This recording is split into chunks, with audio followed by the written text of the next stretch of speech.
Bəzi qardaşlar çox vaxtlarını evdə dünyavi işlərə daha çox sərf edirlər. Məsələn, oyun oynayırlar bu telefonlarda.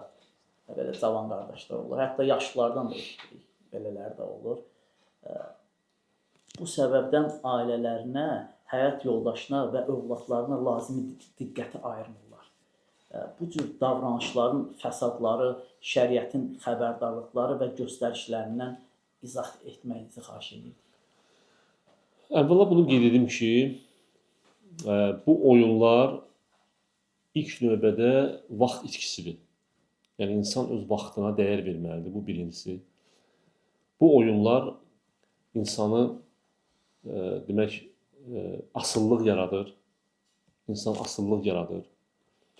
Öz dəyərli olan, yəni vaxtını boş-boş şeylərə sərf edir. Bu birinci tərəfdən.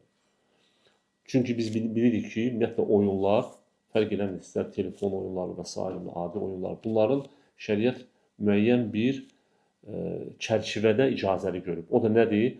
İnsanı vacib olan əməllərdən yayındırmasın və ibadətlərdən, vacib olan ibadətlərdən yayındırmasın. Amma əgər dediyim kimi, bu oyunlar insanın ailəsinə diqqət etməkdən yayındırırsa, bu artıq həmin oyun haram dərəcəsi, harama düşür. Yəni, olmaz. Və xüsusən də insan öz ailəsinə cavabdehdir, ailəsinə demək, məsuldur, məsuliyyət daşıyır. Necə ki, Peyğəmbərimiz sallallahu aleyhi ve sellem buyurur ki, kişi öz evində cavabdehdir, məsuldur. Və o öz ailəsinə görə cavab verəcək. Amma bu kimi oyunlar, qeyd elədiyin oyunlar, əgər insanı öz ailəsinin qayğısına qalmaqdan yayındırırsa, artıq bu haram dərəcə, haram hökmünə girir.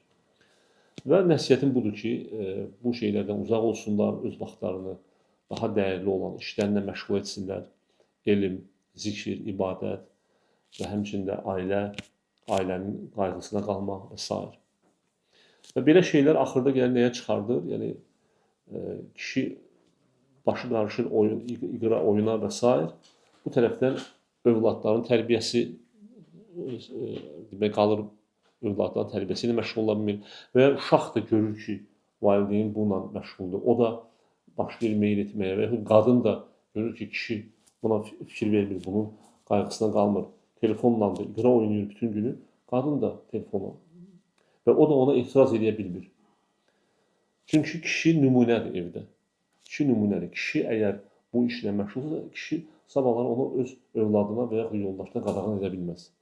Onlar da deyəcəklər ki, sən də oynayırsan və yaxud aydındır. Yəni, ona görə də kişi nümunə olmalıdır evdə. Əgər istəmirsə ki, onun ailəsi, övladları, onlar yəni, bu telefon aludəçisi olsunlar, ilk növbədə özü onlara gözəl nümunə olmalıdır. Allah razı olsun. Yəni, bu ailəni dağıtmaq fəsadına gəlir. Gətirib çıxarda bilər. Çıxarda bilər, bəli. Çıxarda bilər. Artıq qadın, əgər həddi aşarsa, yəni kişi heç maraqlanmazsa və s. ailənin dağılmasına səbəb ola bilər. Ola bilər. Allah